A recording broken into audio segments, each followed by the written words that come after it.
Question आप सभी के सामने है। फर्स्ट क्वेश्चन कहता है what do you think is a cherry. Cherry का क्या मतलब है? चेरी क्या है? ए हर्ब, बी फ्रूट, सी वेजिटेबल। तो बच्चों ये आप लोगों को अच्छी प्रकार से पता होगा कि चेरी एक फ्रूट होता है, तो यहाँ पे फ्रूट में हम लोग टिक लगा देंगे। B fruit, FRUIT fruit, fruit यानी फल, और किस कलर का होता है? रेड कलर का होता है। Question number B, what does the child mean by foreign land here. कि बच्चा फॉरेन लैंड किसे समझता है, वह किसे कहता है? एक यहाँ दे रखा है option, the lands which he hasn't see before, कि ऐसी भूमि जिसे उसने कभी नहीं देखा था। बी ऑप्शन है the land next door to him, कि वह भूमि जो उसके दरवाजे के बाहर है। या see the land just outside his home, कि वह भूमि जो उसके घर के बाहर है। तो यहाँ बिल्कुल राइट ऑप्शन होगा option A, the lands which he hasn't see before, कि वह भूमि जिसे उसने कभी पहले नहीं देखा था। ठीक है, तो आपको ऐसे टिक लगा लेना है। क्वेश्चन नंबर सी यहाँ पे थर्ड कहता है बच्चा, the poem reflect that the child is excited, exploring या ईगर। तो यहाँ पे राइट ऑप्शन होगा एक्साइटेड, ऑप्शन ए EXCITED बिल्कुल राइट होगा। क्वेश्चन यहाँ पे फोर्थ दे रखा है, what does skies blue looking glass stand for, कि जो स्काई यानी जो आसमान है वो लुकिंग ग्लास की तरह प्रतीत होता है। लुकिंग ग्लास की तरह प्रतीत होता है, इसका क्या तात्पर्य है? कि the sky is blue and absolutely clear, कि जो आसमान है वो नीला और एकदम साफ है। Be the sky is having blue clouds, कि जो आसमान में बादल, यहाँ पे नीले बादल छाए हुए हैं। या see the sky is having star, कि आसमान में तारे छाए हुए हैं। तो यहाँ पे राइट ऑप्शन होगा बच्चा, द आंसर होगा A, the sky is blue and absolutely clear, कि जो आसमान है वो नीला है और एकदम साफ है। ठीक है, अब क्वेश्चन 5 यहाँ पे देता है बच्चा, why the children dine at 5, कि बच्चे 5 बजे ही खाना क्यों खाते हैं? तो यहाँ पे ऑप्शन ए है, they want to sleep early, कि वे जल्दी सोना चाहते हैं। या B they want to play more and more, कि वे अधिक से अधिक खेलना चाहते हैं। और C they want to study, तो यहाँ बिल्कुल राइट ऑप्शन होगा option B, they want to play more and more, कि वे अधिक से अधिक खेलना चाहते हैं। ठीक है, अब नेक्स्ट यहाँ पे दे रखा है, answer the following question with reference to the context. अब चलिए, हमें यहाँ पे 4 लाइन की यहाँ पे पोएम का स्टेंजा दिया हुआ है, इसे हम लोग पढ़ते हैं और इसी से रिलेटेड कुछ क्वेश्चंस दिए हुए हैं। स्टेंजा है, up into the cherry tree who should climb but little me, I held the trunk with both my hands, I looked abroad in foreign lands. कि बच्चा कहता है up into the cherry tree, कि ऊपर cherry tree में मैं चढ़ गया। Who should climb but little me, क्या कोई चढ़ सकता है? कौन है जो इसमें चढ़ सकता है, लेकिन मैं चढ़ा। आई held the trunk with both my hands, कि मैंने पेड़ की टहनी को अपने दोनों हाथों से पकड़ा।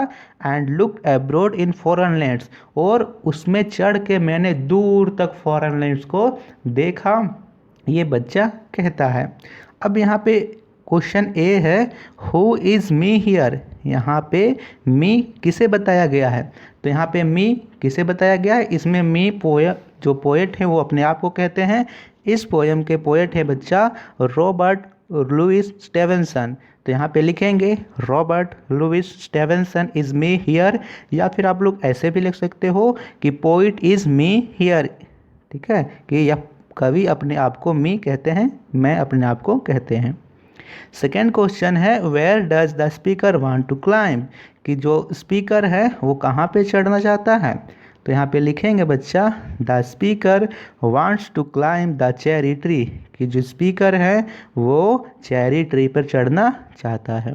इसी से रिलेटेड क्वेश्चन नंबर 3 यहाँ पे है, why does he want to climb, कि वह क्यों चढ़ना चाहता है, वह चेरी के ट्री में क्यों चढ़ना चाहता है?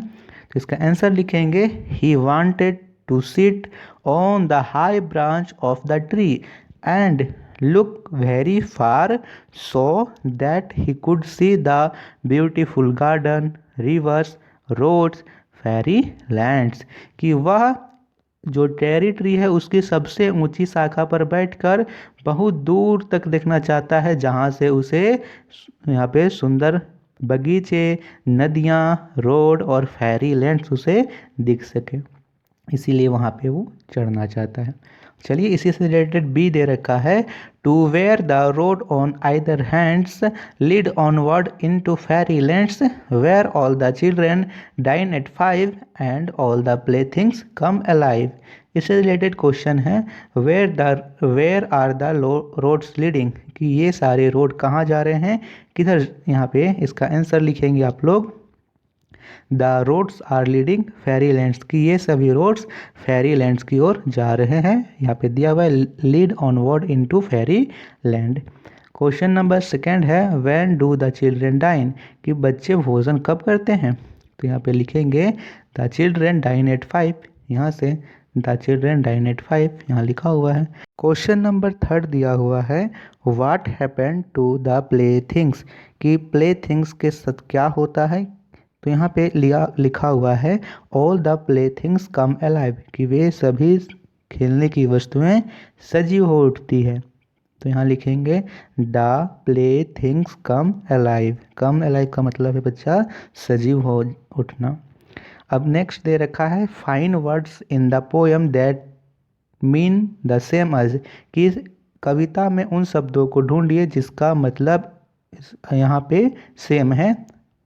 तो यहाँ पे दिया हुआ है ए फाइन, चार्मिंग, तो आप लोग पोयम में यहाँ पे ढूंढिएगा प्लीसेंट, सुखद, है ना। फाइन मतलब अच्छा और यहाँ पे प्लीसेंट यानी सुखद, दोनों एक जैसे हैं। जैसे आप लोग हिंदी में पढ़ते थे समानार्थी शब्द, ठीक है, उसी प्रकार यहाँ पे आपको इंग्लिश में भी सेम शब्द, सेम वर्ड्स, सेम मीनिंग वाले शब्द को यहाँ पे लिखना है।